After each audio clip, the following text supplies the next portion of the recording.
Le foulard islamique, comédie de Hedbe El-Fatmi, acte 1. L'immense salle du tribunal est comble. Sur un petit banc, un dessinateur trace des courbes et un grand point d'interrogation. Le public s'impatiente. Cela fait des heures qu'il attend. L'audience prévue pour 9 h du matin, annoncée dans les médias, n'a pas encore commencé. Il est 10 h déjà. Sur les premiers rangs de gauche sont assises des femmes qui ont tout un trait commun. Elles ont les cheveux noirs ou gris, coupés très courts, et portent des tailleurs noirs avec chemise blanche. Derrière elles, quelques rangées d'hommes du spectacle. Certains artistes se distinguent par leurs costumes voyants et leurs coiffures, des queues de cheval, des touffes frisées et d'autres extravagances. Une autre rangée, cette fois-ci d'universitaires, de chercheurs, de défenseurs de droit, sans trop savoir lesquels. Puis une autre rangée de femmes de tout âge s'aligne, toutes déçues de ne pas avoir pu trouver une place au devant. 4 de ces femmes nous sont connues: Yamina, Leila, Shuruq et Naïma. Inutile de parler d'elles maintenant, nous le ferons plus tard. Le dernier banc est réservé à la presse écrite et parlée, nationale et internationale. Oui, internationale, l'affaire est retentissante. Un murmure secoue la salle. Oui, l'audience va commencer dans peu de temps. C'est à peine si nous pouvons passer au rang de la droite pour les décrire. Premier rang, des femmes, appelées conventionnellement voilées. Les couleurs claires qui les enveloppent rappellent le printemps, dont les senteurs pénètrent dans la salle en cette matinée de mars 2000X. Deuxième rang, des femmes voilées aussi, mais au visage couvert. Seuls leurs yeux paraissent à travers le tissu noir qui les couvre. Troisième rang maintenant, des femmes encore portant des djellabas qui font penser tout de suite au pays des traditions, comme disent les publicités touristiques. Quatrième rang, des femmes portant des tchadors aux multiples couleurs attendent calmement. Le reste des rangées, une population variée d'hommes jeunes et moins jeunes. Certains ont des tenues strictes, d'autres semblent être des ulamas. Un grand bruit secoue la salle. Une porte en bois luisant donnant accès au fond de la salle vient de s'ouvrir. Un agent de sécurité apparaît suivi par un groupe d'hommes et de femmes de loi portant des toques en satin noir brillant. Le bruit ne fait qu'augmenter. Madame le juge prend place et avec un petit marteau donne quelques coups qui résonnent dans la salle. Mesdames, messieurs, silence s'il vous plaît. Au milieu de la salle, un caméraman essaie d'accommoder au mieux son appareil. La séance est transmise en direct sur la chaîne indépendante Vérité. Tous les yeux sont fixés sur la porte se trouvant derrière le banc de l'accusé, encore vide. La porte s'ouvre. Un agent de sécurité laisse passer une silhouette au port altier. On arrive à peine à distinguer les traits du visage, entouré d'un foulard soyeux de couleur blanche. Nour embrasse l'assistance du regard et sourit, confiante. Elle a 20 ans peut-être, ou plutôt 30 ans, ou même 40 ans, ou 50 ans. Nour est sans âge, sans visage. Nour est tout âge, tout visage. Madame le juge déclare d'une voix profonde: nous sommes ici aujourd'hui pour juger le crime commis par l'accusé Nour contre l'humanité. Les rangées de droite protestent, tandis que les rangées de gauche affichent des mines satisfaites. Des coups de marteau rappellent l'assistance à l'ordre. Madame le juge continue: l'accusé Nour doit répondre de plusieurs chefs d'inculpation. Nous les citerons ci-après. Premier, trahison des principes de la civilisation moderne. Deuxième, trouble de l'ordre public. Troisième, influence négative sur la nouvelle génération. Quatrième, influence négative sur l'ancienne génération. Cinquième, création d'un courant rétrograde au sein de la population. Sixième, mauvaise interprétation des principes de l'islam. La liste est très longue, mais nous nous arrêterons là afin de pouvoir tirer profit de cette séance. Monsieur le procureur général, à vous la parole. Monsieur le procureur général, que beaucoup de personnes fixent du regard, se lève, fait plusieurs pas, puis se retourne et lance d'une voix sévère.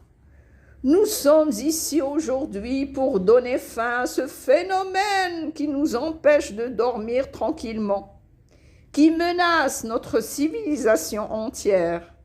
Oh combien il est malheureux de voir des éléments comme l'accusé détruire les efforts de plus d'un siècle. Nous sommes ici aujourd'hui pour combattre ce fléau social. Nous sommes ici aujourd'hui pour juger ces têtes couvertes qui se répandent à la vitesse de l'éclair dans le monde. Ces têtes qui créent la zizanie dans les écoles françaises, qui font parler d'elles dans les écoles espagnoles, qui se multiplient dans les universités et dans les lieux de travail. Nous sommes ici aujourd'hui pour démanteler le réseau du foulard islamique à jamais, ce réseau qui nous étouffe, qui avance vers nous à grands pas. Nous ne sommes pas ici pour juger Nour comme personne. Nous sommes ici aujourd'hui pour juger le foulard que porte Nour. Le foulard islamique est un crime contre l'humanité. Nous écouterons plusieurs témoins d'affilée. Ceux d'entre vous qui ont des détails à ajouter peuvent nous contacter et s'inscrire auprès du secrétariat du tribunal afin d'être cités. Nous vous précisons que Nour n'a pas d'avocat parce qu'elle choisit de se défendre elle-même. Madame le juge lance ces mots. Nour, vous voulez bien nous indiquer pourquoi vous n'avez pas choisi d'avoir un avocat alors que vous en avez pleinement droit? Nour répond. Au nom de Dieu, le clément, le miséricordieux, oui, je compte me défendre toute seule, avec l'aide de Dieu. Monsieur le procureur général décide de faire passer le premier témoin à la barre. Le premier témoin s'appelle cadre supérieur numéro 1. Il avance rapidement vers la barre et s'installe. Le procureur général lui demande son nom et prénom ainsi que l'institution à laquelle il appartient. Le témoin est un peu nerveux et quand il prend la parole, sa voix tremble légèrement. Je m'appelle cadre supérieur numéro 1. Je suis responsable à la société de distribution des supermarchés L'Esprit Fermé. J'occupe ce poste depuis 15 ans. Ces dernières années, je constate que mes subordonnées femmes commencent à porter des tenues vestimentaires qui me dérangent. Nour l'interrompit. Pourriez-vous nous préciser, monsieur cadre supérieur numéro 1, en quoi les tenues vestimentaires de vos subordonnées femmes vous dérangent-elles? Eh bien, le jour où j'ai recruté mes collaboratrices, je leur ai fait entendre que la présentation vestimentaire est très importante. Cependant, actuellement, aucune d'elles ne montre ses jambes. Monsieur cadre supérieur numéro 1, vous avez recruté des collaboratrices et non des jambes, objecte Nour. Un éclat de rire secoue les rangs de droite. Un souffle d'indignation agite quelques éléments des rangs de gauche. Monsieur le procureur général intervient. Nour, vous n'avez pas le droit d'impressionner le témoin. Continuez, monsieur le témoin. Le témoin tousse un peu et continue. Figurez-vous, monsieur le procureur général, que mes subordonnées femmes refusent catégoriquement de porter des mini-jupes depuis bientôt 2 ans. La voix de Nour retentit. Monsieur cadre supérieur numéro 1, savez-vous que la jupe, qui est restée un vêtement très respectable jusqu'à la fin du XIXe siècle, a mal tourné au XXe siècle seulement avec l'apparition du cinéma hollywoodien et des premières stars qui n'ont rien d'étoile? Savez-vous que ce vêtement innocent a été raccourci de centimètre en centimètre par des stylistes à la virilité douteuse qui ont instauré ce phénomène de masse destructeur que vous interpellez la mode? Et depuis, le bout de tissu est rallongé ou non selon leur bonne volonté. Une vague de protestation secoue la rangée d'artistes. Un homme à la chemise fleurie, aux boucles d'oreilles brillantes et à la queue de cheval s'écrie « Oh, c'est fou, quelle audace, mon Dieu! Mettre en doute la virilité des stylistes, oh mon Dieu !» Quelques rires ainsi que des murmures d'approbation s'ensuivent. Monsieur cadre supérieur numéro 1 n'a pas l'air d'aimer qu'on l'interrompe à chaque fois et il reprend péniblement. Avant, dans les temps heureux, il m'était possible d'inviter mes collaboratrices à tour de rôle. Quel genre d'invitation? La question vient de Nour. Des fois, des invitations à déjeuner pour les nouvelles recrues. Puis ensuite, des invitations à dîner. Bien sûr, je n'ai jamais obligé personne à accepter, mais celles qui refusent de passer le week-end avec moi, je les licencie tout de suite après. Le problème qui se pose maintenant, c'est qu'elles n'acceptent plus même de déjeuner. Alors, comme vous le savez, je ne peux pas licencier tout le monde. Mais ce n'est pas tout. Elles se sont mises à s'habiller avec des sacs. Des sacs à main? La question vient de Nour. Non, des sacs de farine. Le pire, c'est que dans toute ma souffrance, je n'ai rien pu faire pour empêcher cela. Une belle matinée de l'automne dernier, j'arrive à mon bureau et imaginez-vous ce que je trouve. Nous comprenons votre souffrance, monsieur le cadre supérieur numéro 1. Mais continuez, s'il vous plaît. Vous apportez par votre témoignage une grande aide à la justice et à la liberté. Un regard encourageant de monsieur le procureur général accompagne cette phrase. Mon assistante, qui avait l'habitude de se vêtir à la dernière mode, qui se déplaçait de pays en pays pour s'acheter les dernières tendances, qui passait des heures dans les salons de coiffure, eh bien, mon assistante a la tête maintenant enfouie dans un grand foulard. Elle porte en plus, comme si ce n'était pas assez, des vêtements larges. Je ne vois plus rien, plus rien, plus rien. Qu'avez-vous fait alors? Je l'ai convoqué dans mon bureau et je lui ai demandé ce qui se passait.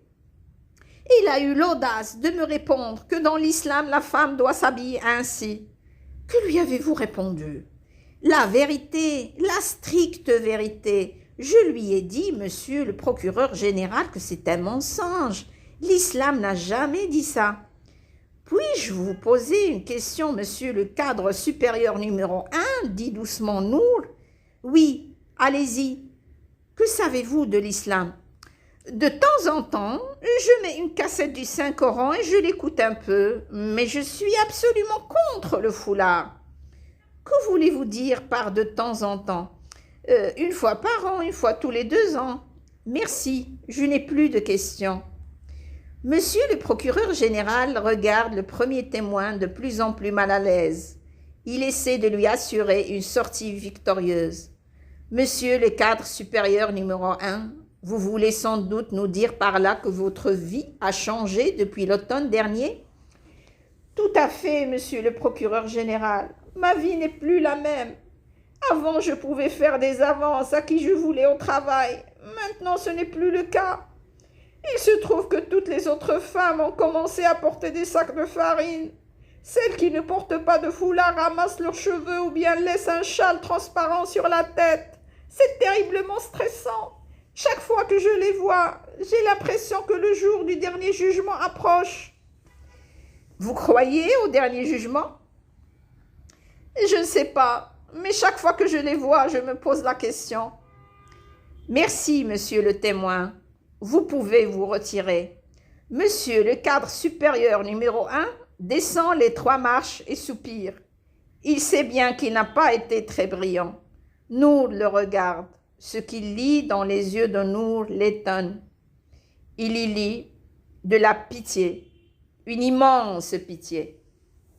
Fin de l'acte 1.